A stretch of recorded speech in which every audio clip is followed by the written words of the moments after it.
ഈശോ മിശിഹായ്ക്ക് സ്തുതിയായിരിക്കട്ടെ. ഞാൻ മാണിപ്പറമ്പിലച്ചൻ. വിമതരെ കേട്ടു, ഞങ്ങളെയും കേൾക്കൂ.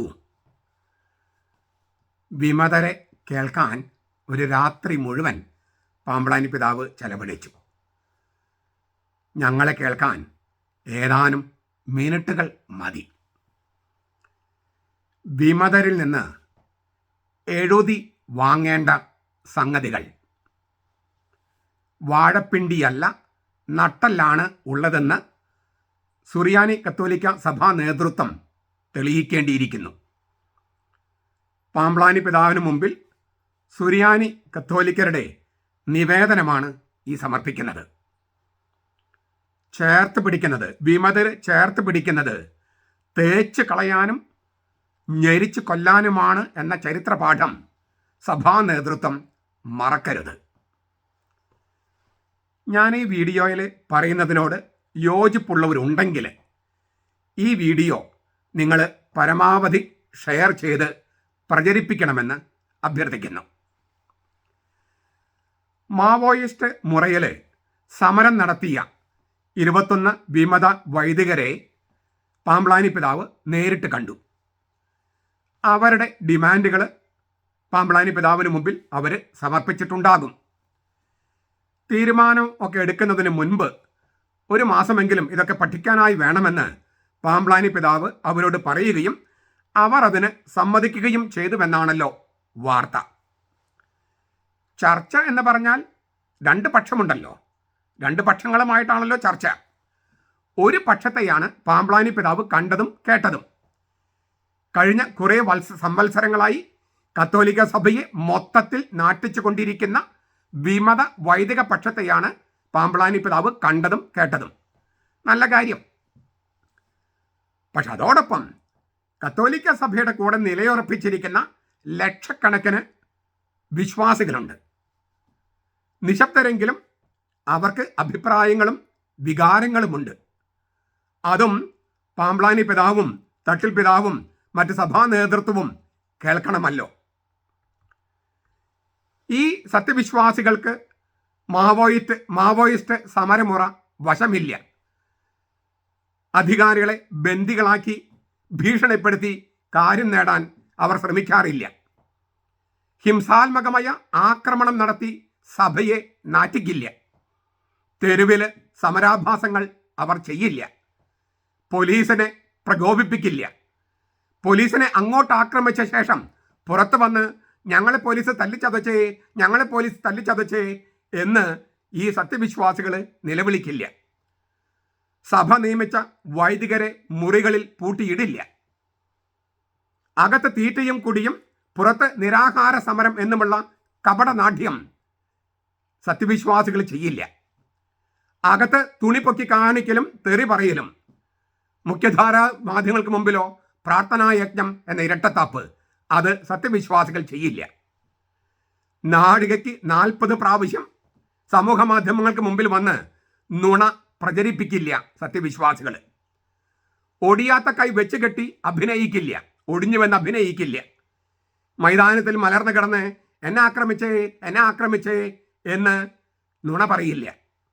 മാർപ്പാപ്പയെ ധിക്കരിക്കില്ല, സഭാ നേതൃത്വത്തെ ധിക്കരിക്കില്ല. എന്നാൽ പ്രാർത്ഥനയും ഉപവാസവും തപസ്സുമായി മുട്ടിന്മേൽ നിന്ന് കൈകൾ പിടിച്ച് സത്യസഭയെ ശക്തിപ്പെടുത്താൻ ഉണർന്നിരിക്കുന്ന ആ മഹാഭൂരിപക്ഷത്തിന് പറയാനുള്ള സംഗതികളിൽ ചിലത് ഇവിടെ ഈ ഓപ്പൺ ഫോറത്തിൽ അവതരിപ്പിക്കുകയാണ്. ഞങ്ങൾക്ക് വേറെ വേദികളോ മാർഗങ്ങളോ ഇല്ലല്ലോ. എന്താണ് വിമതരുടെ ഡിമാൻഡുകൾ എന്നറിയില്ല. എങ്കിലും അവരുടെ കഴിഞ്ഞകാല ചരിത്രം പരിശോധിക്കുമ്പോൾ നമുക്ക് മനസ്സിലാകുന്ന ചില സംഗതികളുണ്ട്. ആ ചരിത്രത്തിൽ നിന്ന് നമ്മൾ പഠിക്കുന്ന ചില പാഠങ്ങളുണ്ട്. അതിങ്ങനെയാണ്: ഈ വിമത വൈദികർ മുഴുവൻ അക്രമത്തിൻ്റെതും അവരുടെ വഴികൾ മുഴുവൻ കെണികളുടേതും കാപട്യത്തിൻ്റെതും ചതിയുടേതും ആണെന്ന ചരിത്ര സത്യം. ആ പാഠം ഉൾക്കൊണ്ട് സത്യവിശ്വാസികളായ കത്തോലിക്ക അൽമായരും അനുസരണമുള്ള വൈദികരും കന്യാസ്ത്രീകളും പാമ്പ്ളാനി പിതാവിന് മുമ്പാകെയും തട്ടിൽ പിതാവിന് മുമ്പാകെയും അവതരിപ്പിക്കുന്ന ചില കാര്യങ്ങൾ. 1. മേജർ ആർച്ച് ബിഷപ്പ് തട്ടിൽ പിതാവും പാംപ്ലാനി പിതാവും മെത്രാൻ സിനഡും ഒരേ സ്വരത്തിൽ പല പ്രാവശ്യം വാക്കിലൂടെയും പലതവണ രേഖാമൂലവും ലോകത്തെ മുഴുവൻ അറിയിച്ചിട്ടുള്ള സംഗതിയാണ് ഏകീകൃത കുർബാനയുടെ കാര്യത്തിൽ ഇനിയൊരു ചർച്ചയില്ല എന്ന്. അതിനാൽ നിങ്ങളുടെ വാക്കിന് നേരും നെറിവുമുണ്ടെങ്കിൽ അത് ചർച്ചയുടെ വിഷയമാക്കരുത്. അത് ചർച്ചയുടെ വിഷയമാക്കിയാൽ മാർപ്പാപ്പയ്ക്കെതിരെ സീറോ മലബാർ സഭയുടെ നേതൃത്വം ഔദ്യോഗികമായി നീങ്ങുന്നുവെന്നും മാർപ്പാപ്പ നിയമിച്ചവർ തന്നെ ശീഷ്മയിലേക്ക് പോകുന്നുവെന്നും ഞങ്ങൾ വത്തിക്കാനിൽ പൗരത്വ തിരുസംഘത്തെയും മാർപ്പാപ്പയെയും രേഖാമൂലം അറിയിച്ചിരിക്കും. 2.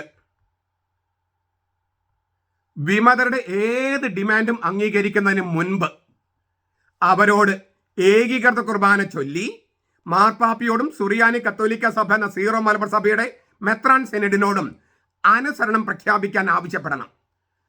മെത്രാന്മാരെല്ലാം കള്ളന്മാരാണെന്ന് 100 തവണയെങ്കിലും ഏകം ന്യൂസിലൂടെ അവർ പ്രചരിപ്പിച്ചിട്ടുള്ളതാണ്. അവർ അത് തിരുത്തണം. ചേർത്ത് പിടിക്കുക എന്ന് പറഞ്ഞാൽ ചെയ്ത തെറ്റുകൾ തിരുത്തുക എന്നുകൂടിയാണ്. ഒരു കൊല്ലമെങ്കിലും ഒരു പ്രശ്നവുമില്ലാതെ ഏകീകൃത കുർബാന ചൊല്ലിയതിന് ശേഷം വിമതരുടെ ആവശ്യങ്ങൾ പരിഗണിക്കാമെന്ന് വ്യക്തമാക്കണം. പരിഗണിക്കുന്നത് പോലും ഒരു കൊല്ലമെങ്കിലും ഒരു ഏകീകൃത കുർബാന ചൊല്ലി മാതൃക കാണിച്ചിട്ടും അനുസരിച്ചിട്ടും വേണം. അനുസരണത്തിന്റെ മക്കളാണ് തങ്ങളെന്ന് സഭയ്ക്ക് ബോധ്യപ്പെടുന്നത് വരെ വിമതരുടെ ഒരു ഡിമാൻഡുകളും എന്തായാലും പരിഗണിക്കില്ലെന്ന് ശക്തമായി വ്യക്തമാക്കണം. ഇതുവരെ ധിക്കാരത്തിന്റെയും അനുസരണക്കേടിന്റെയും മാരക പാപത്തിന്റെയും വഴിയിൽ നടന്നവർ പശ്ചാത്തപിച്ചുവെന്ന് സഭയ്ക്ക് ബോധ്യം വരാതെ അവരുടെ ഒരു ഡിമാൻഡുകളും പരിഗണിക്കാനോ അംഗീകരിക്കാനോ കഴിയില്ലെന്ന് ചങ്കുറപ്പോടെ വ്യക്തമാക്കണം.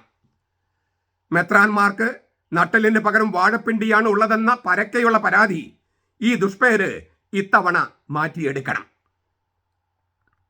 3. കാനോനിക സമിതികൾ പുനഃസംഘടിപ്പിക്കണമെന്നായിരിക്കാം വിമതരുടെ ഒരു ഡിമാൻഡ്. ഇതിനു മുമ്പ് ഇത്തരം കാനോനിക സമിതികൾ ഉണ്ടായിരുന്നു.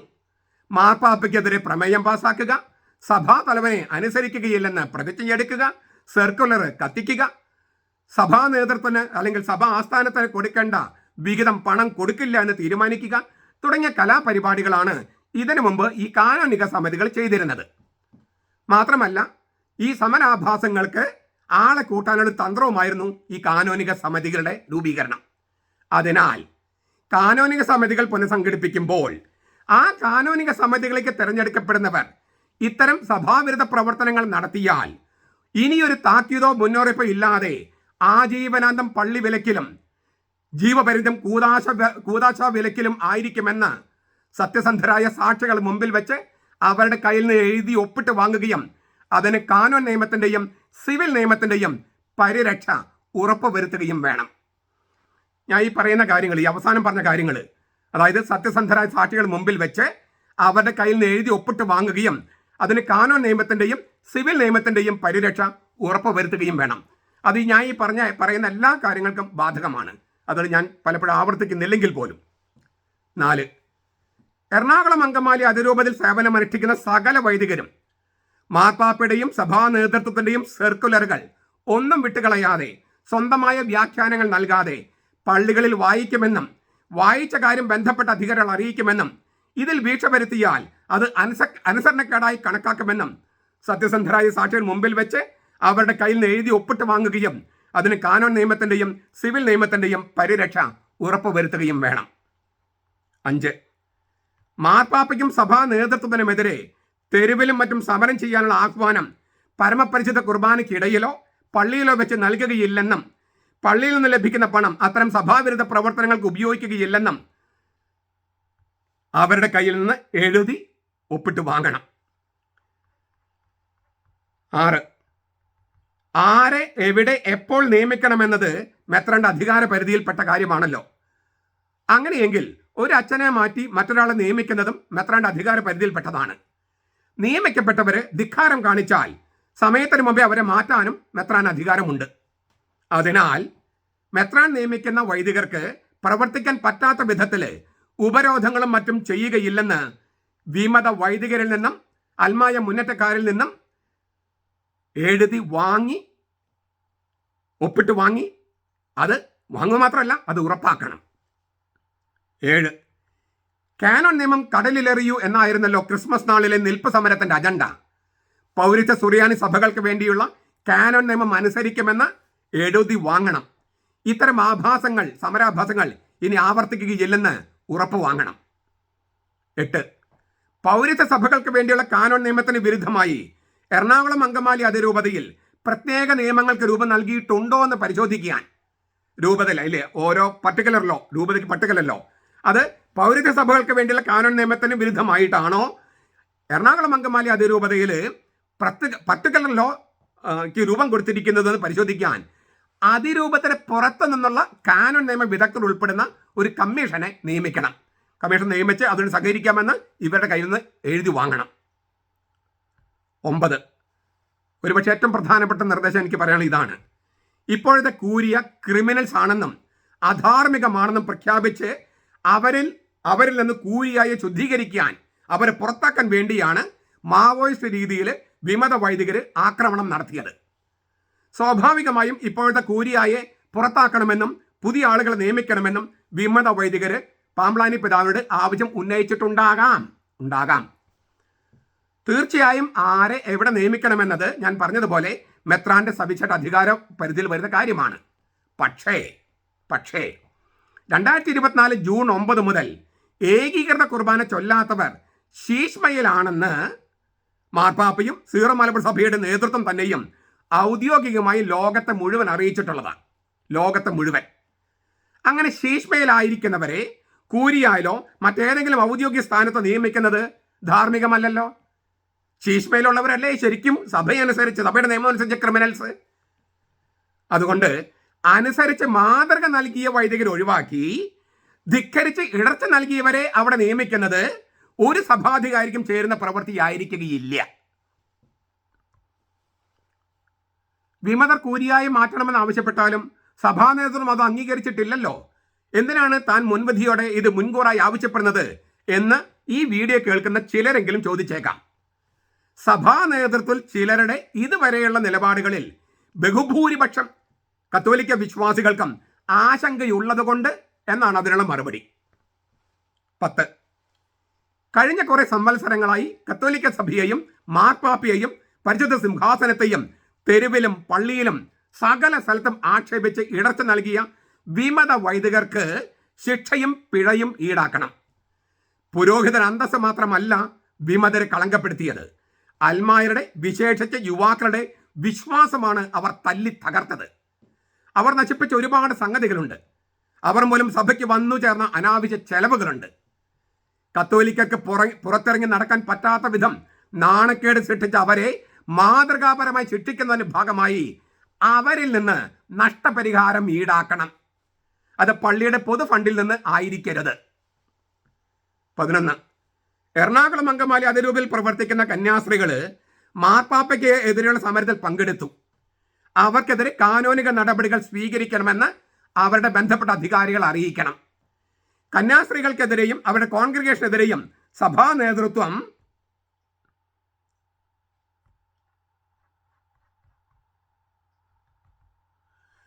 വത്തിക്കാനിൽ രേഖാമൂലം പരാതി സമർപ്പിക്കേണ്ടതാണ്. കാനോൻ നിയമ ലംഘനത്തിന് കന്യാസ്ത്രീകളെ പ്രേരിപ്പിച്ചാൽ അത് സഭാവിരുദ്ധ പ്രവർത്തനം മാത്രമല്ല, സ്ത്രീകളെ തെറ്റ് ചെയ്യാൻ പ്രേരിപ്പിക്കുന്ന ക്രിമിനൽ കുറ്റമായി കണക്കാക്കി പോലീസിൽ പരാതി കൊടുത്ത് ആ വൈദികരെ ശിക്ഷിക്കണം. സ്ത്രീകൾക്കെതിരെയുള്ള കുറ്റകൃത്യമായി അത് പരിഗണിക്കണം. ഗതികെട്ട് അനുസരിക്കേണ്ടി വരുന്ന സ്ത്രീകൾക്ക് എതിരെയുള്ള കുറ്റകൃത്യമായിട്ട് വിമത വൈദികർക്കെതിരെ പോലീസിൽ പരാതിപ്പെട്ട് ശിക്ഷിക്കണം. അങ്ങനെ ചെയ്തില്ലെങ്കിൽ ശിക്ഷിക്കാനായിട്ട് പരാതിപ്പെടാനായിട്ട് അൽമായര് നിർബന്ധിതരാകും.